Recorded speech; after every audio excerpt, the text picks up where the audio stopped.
Malcolm, on your trip abroad, you said you sensed a feeling of great brotherhood, and that conceivably you would be working toward integration in this country now.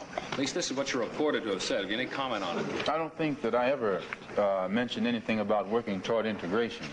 If I recall, I pointed out that while I was at Mecca making the pilgrimage, I spoke about the brotherhood that existed at all levels and among all people who were there on that Hajj, who had accepted the religion of Islam.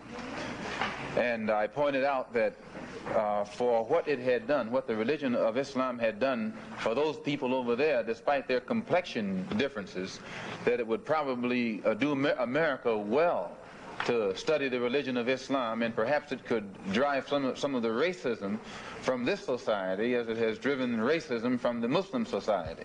Drive is aiming for this goal? Well, I can't say that the current integration drive is aiming for that goal, because it hasn't realized the goal in any state. They haven't even got integration right here in New York City.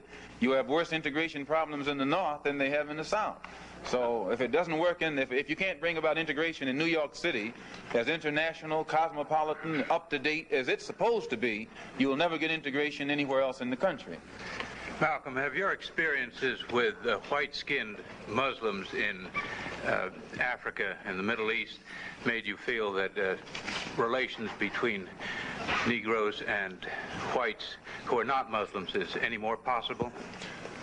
When I was on the pilgrimage, I had close contact with Muslims whose skin would in America be classified as white, and with Muslims who themselves would be classified as white in America.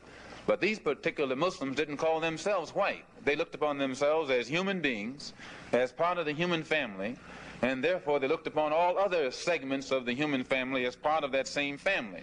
Well, now, they had a different look or a different air or a different attitude than that which is reflected in the attitude of the man in America who calls himself white.